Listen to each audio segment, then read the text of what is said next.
The U.S. will take over the Gaza Strip. From now on, women's sports will be only for women. As President Trump nears a month in office, his landmark executive orders continue to make headlines. The U.S. president seemed to go frenzied against all odds. As if deportations of illegal migrants were not enough, his statement on the Gaza takeover brought shockwaves to the world. Meanwhile, tariff bombs on Canada and Mexico almost rocked the two states. Trump also went on to sanction the International Criminal Court and laid off hundreds of employees from USAID. Let's watch the Trump administration's top developments that kept the world on edge before it's not even 30 days. Tomorrow, the February 1st deadline that President Trump put into place at a statement several weeks ago continues. The president will be implementing tomorrow a 25% tariffs on Mexico, 25% tariffs on Canada, and a 10% tariff on China for the illegal fentanyl that they have sourced and allowed to distribute into our country, which has killed tens of millions of Americans. These are promises made and promises kept by the president. We've had good relationships, but we have to stop fentanyl from coming in, whether I like somebody or not, and we have to stop the illegal aliens from coming in. I think we've lost 200,000 people on average a year for many years, much higher than the 100,000, could be even closer to 300,000. And they've agreed to put in 10,000 soldiers permanently, like forever, 10,000 soldiers at their side of the border and stop fentanyl and illegal aliens from coming into our country. They have a big incentive to do. The U.S. will take over the Gaza Strip, and we will do a job with it, too. We'll own it and be responsible for dismantling all of the dangerous unexploded bombs and other weapons on the site, level the site and get rid of the destroyed buildings, level it out, create an economic development that will supply unlimited numbers of jobs and housing for the people of the area. In light of numerous actions taken by a number of bodies of the United Nations, which exhibit a deep anti-American bias, we have an executive order prepared for your attention that would withdraw the United States from the UN Human Rights Council, would withdraw the United States from the UNRWA, which is a refugee organization, and would also review American involvement in UNESCO, which has also exhibited anti-American bias. More generally, the executive order calls for a review of American involvement and funding in the UN in light of the wild disparities in levels of funding among different countries that, as you've expressed previously, is deeply unfair to the United States. So I've always felt that the UN has tremendous potential. It's not living up to that potential right now. It really isn't, hasn't for a long time.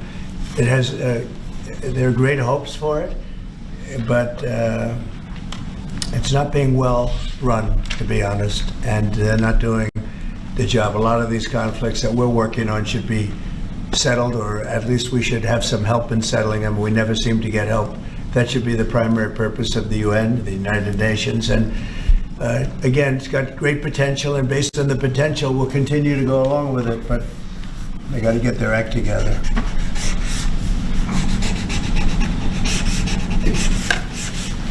What would they need to do, sir, to get their act together? Well, they got to be fair to countries that deserve fairness.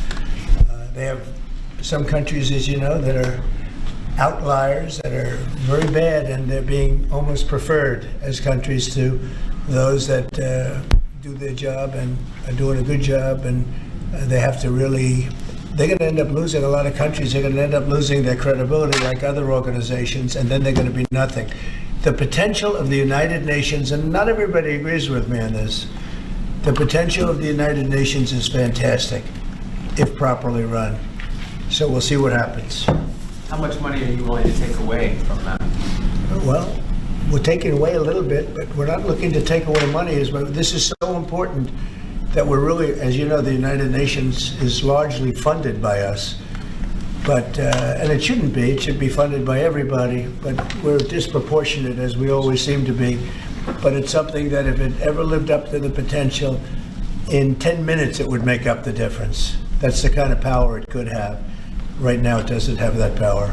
Under the Trump administration, we will defend the proud tradition of female athletes, and we will not allow men to beat up, injure, and cheat our women and our girls. From now on, women's sports will be only for women.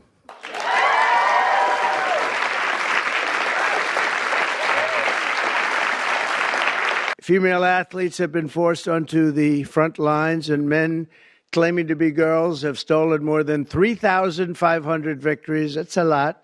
And invaded more than 11,000 competitions designed for women.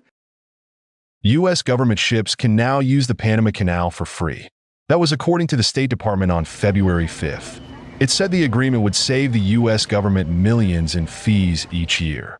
There was no immediate comment on the claim from the Panama Canal Authority. But the news comes with the waterway becoming a focal point for Donald Trump's new administration. The Trump administration plans to keep fewer than 300 USAID staff out of over 10,000 worldwide, according to Reuters sources. The sources said only 294 agency staff would keep their jobs. The USAID website stated that as of midnight on Friday, all direct hires will be on leave except for key personnel and critical programs. Hundreds of internal contractors have been laid off, and life-saving programs around the globe have been left in limbo. The United States President Donald Trump is considering merging the U.S. Agency for International Development with the State Department to boost its efficiency and ensure that its spending is in line with his administration's agenda, a senior White House official said. President Trump has entrusted Elon Musk to oversee the efficiency of this agency, said the official, speaking on the condition of anonymity. He added that there were discussions about sending a notification to the U.S. Congress to inform lawmakers of the administration's plans. USAID's acting director, Marco Rubio, said that it is going to end when talking about its shutdown. I'm the acting director of USAID. I've delegated that authority to someone, but I stay in touch with him. And so the functions of USAID, there are a lot of functions of USAID that are going to continue, that are going to be part of American foreign policy, but it has to be aligned with American foreign policy. And this is not my frustration. This frustration has existed now for almost a quarter century, and multiple administrations that have gone through this challenge. It's going to stop and it's going to end. Amid the all-round crackdown against possible threats to the United States and its allies, President Donald Trump on February 6th authorized economic and travel sanctions on the International Criminal Court. The sanctions would target the people who work on International Criminal Court investigations of American citizens or U.S. allies such as Israel. The move coincides with a visit to Washington by Israel's Prime Minister Benjamin Netanyahu, who, along with his former defense minister and a leader of the Palestinian militant group Hamas, is wanted by the ICC over the war in the Gaza Strip. The International Criminal Court issued arrest warrants in November 2024 for Israeli Prime Minister Benjamin Netanyahu and his former defense chief, as well as a Hamas leader, Ibrahim al-Masri, for alleged war crimes and crimes against humanity in the Gaza conflict. Taking to social media, United President Donald Trump said that there was no need for Joe Biden to continue receiving access to classified information, and therefore his security clearances were immediately revoked and his daily intelligence briefings were stopped. Trump said he set this precedent in 2021 when he instructed the intelligence community, IC, to stop the 45th President of the United States from accessing details on national security, a courtesy provided to former presidents. Citing the Her report, Trump said that Biden suffers from poor memory and, even in his prime, could not be trusted with sensitive information. Have you directed Elon Musk to review Pentagon spending, given it's the biggest discretionary spending Yes, in I the have federal Pentagon, budget? education, just about everything. We're going to go through everything, just as it was so bad with what we just went through with this horrible situation we just went through. And I guess 97% of the people have been dismissed. It was very, very unfortunate. You're not going to find anything like that, but you're going to find a lot. And I've instructed him to go check out education, to check out the Pentagon, which is the military. And, sadly, you'll find some things that are pretty bad. But I don't think proportionally you're going to see anything like we just saw. Your FBI has turned over a list to the Justice Department of the FBI agents who worked on the January 6 rioters cases. Are you planning to fire the FBI agents who worked on those investigations? No, but I'll fire some of them because some of them were corrupt. I have no doubt about that. I got to know a lot about that business, that world. I got to know a lot about that world, and we had some corrupt agents, and those people are gone, or they will be gone, and it'll be done quickly and very surgically. Subscribe to Midday India. Get direct notifications on all our videos by clicking on the bell icon.